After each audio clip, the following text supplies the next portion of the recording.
What's cracking, guys? Omar Yusuf here, back with another video. We have what you requested. We did a video on higher frequency training, and you guys wanted to see Eric Helms on the channel, essentially talking about full body training, its application specifically related to hypertrophy, as well as in a fat loss phase. So Eric's going to explain the rationale behind a natural, intermediate, or advanced athlete choosing to train full body and what that really means and how to set it up. If you enjoy this video, make sure to like the damn video, and also check out, we have a new podcast with Iron Culture, myself and Eric Helms, who co-hosts Iron Culture, talking all about frequency. It's actually an hour and 30-minute podcast full of a lot of information, so it's a great complement to this video. If you want to check that out, I'm going to link it in the description. Without further ado, I'll let Eric do the rest of the talking. What's going on, everybody? Eric Helms here. My privilege and pleasure to be back on the channel. Omar Yusuf, thank you, sir.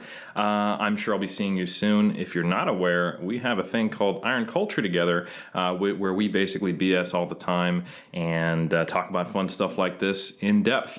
But this will be kind of the quick hits, Cliff Notes version for everyone, and you've probably heard people talking about it. That is training frequency. Whether it's Menno Henselmans, Mike Israetel, myself, Jeff Nippard, me with Jeff Nippard, me with Mike Israetel, or me with Menno Henselmans and Mike Israetel. Nonetheless, you've probably heard someone in the community of evidence-based hypertrophy and strength training talking about frequency.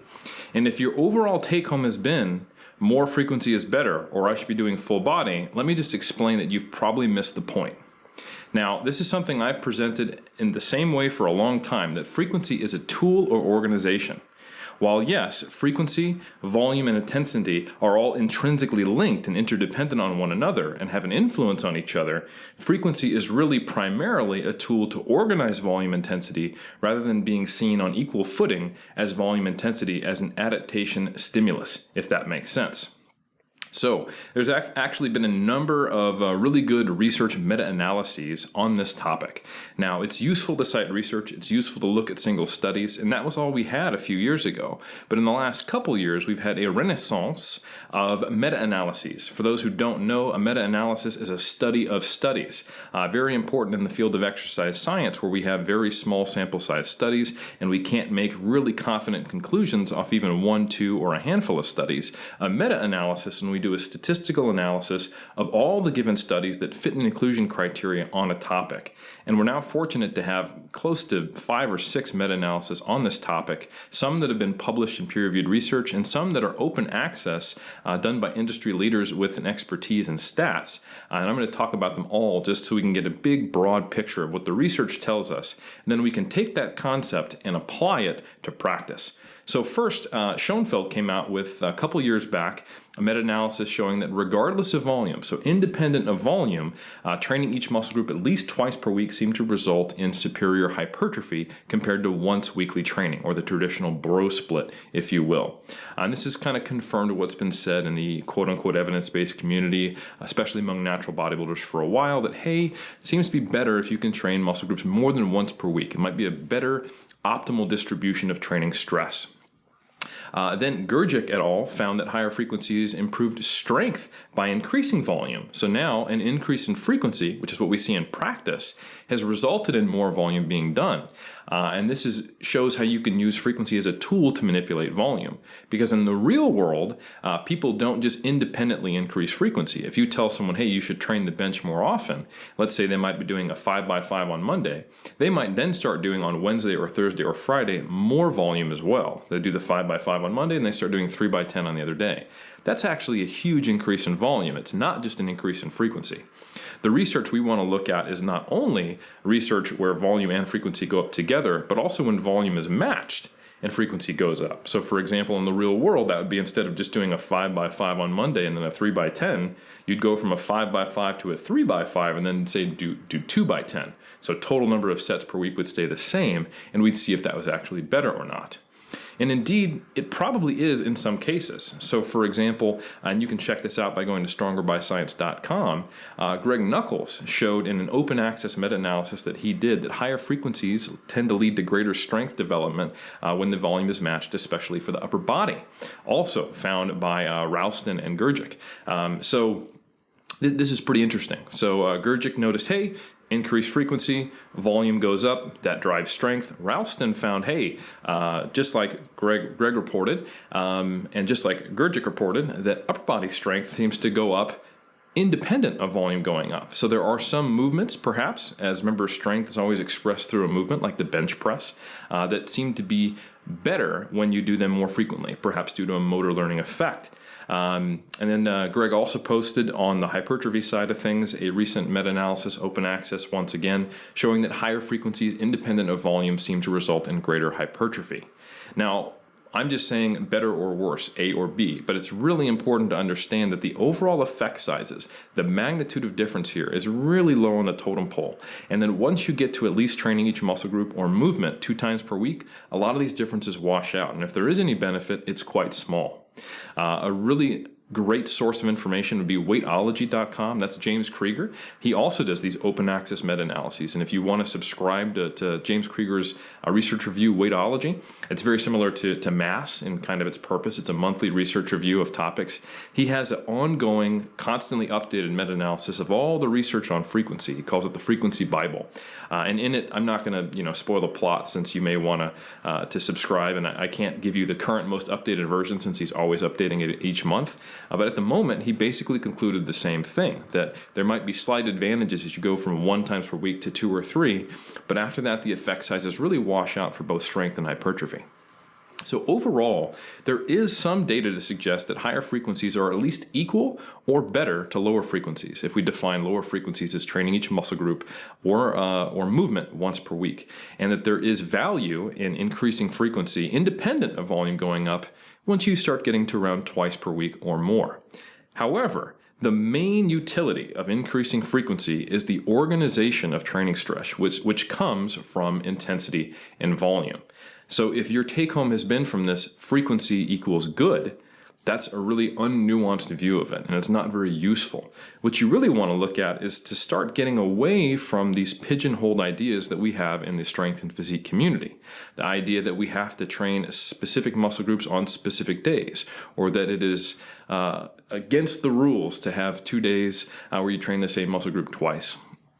And I think a much better way to look at it is, okay, number one, what's the appropriate volume I need to progress at my given level of advancedness in this iron game? And then 2, let me figure out what's the best proposed schedule to distribute that volume so that no individual day is too difficult.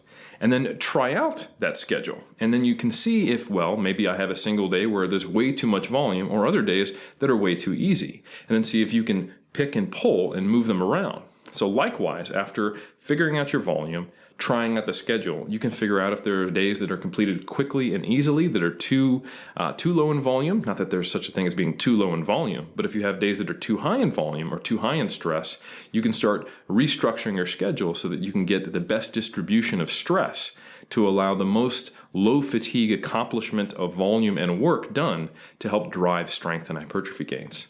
So it's just really important to remember that frequency is an organizational tool. It's not necessarily just a binary good or bad thing. And that if you can think of the best way to take your individual needs and distribute them across a week, that's how frequency should be used. So you might end up doing something like training legs on a day where you normally do primarily upper body. If you need to do more quad volume, but you need a lot of recovery from squats, maybe you've got an upper body day where in the end, you do some leg extensions. That's totally allowed. So constraints are a very useful thing. Constraints allow us to see the structure of how to develop a program or develop a nutrition plan.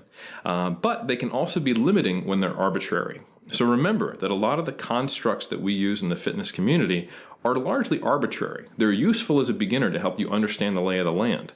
Like, yes, as a novice bodybuilder, understanding how to organize your training, whether that's push, pull legs, upper, lower, full body, or chest and back, shoulders and arms, legs, or single day body part splits, that's a useful way so you can actually start planning, get in the gym, and actually start making gains. But there comes a point when you're a true student of the sport and you understand your individual needs and you're no longer a novice, where those constraints can become limiting. And you might decide arbitrary things that are preventing you from making further progress by better distributing your volume. And the same could be said for Olympic lifting, powerlifting, strongman, take a look at what these other groups are doing, because they have different constraints, different beliefs, and they make different errors, and they also make some interesting choices that maybe we could learn from if we're in one of those different groups. Like an Olympic lifter trains full body every time they step in the gym. If you're a powerlifter and you did a deadlift, guess what? That was more or less a full body day. So some of these artificial constructs and beliefs we have that it's impossible to train with a high frequency, or it will inhibit recovery or prevent you from making gains, or you need to be on steroids. There are plenty of people in other disciplines who have utilized very high frequency of training splits for body parts and also for movements that really challenge those assumptions we have. It's all about how you do it. So what I would encourage you to do is start to think not about whether or not you should be training full body or high frequency, but rather what's the best organizational tool to get the maximum stimulus with the minimum fatigue, and remove the constraints of saying I can't train a muscle group more than X number of times per week. Also, remove the constraints of what you think a full body training day is. When I say full body, most people hear I have to train to failure multiple sets for each muscle group. That means that's a day where quad, ham, glutes, chest, back, shoulders are all trained. But when I say full body, what I actually mean is simply not having constraints on what I do that day.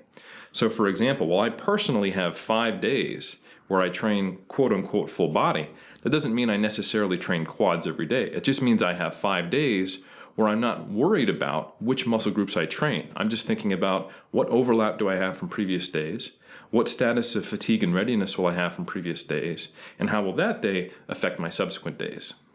And what emerges from that, from my personal training, is something that is specific to me and manages recovery while giving me an effective stimulus. So for example, there is 1 day per week where I don't hit quads, even though I train 5 days. I call that full body, but you might not think of it that way. So I'm asking you to challenge your beliefs. So for example, on that day, I do train hamstrings and I do train the upper body. So what do I call that? Upper body plus hamstrings?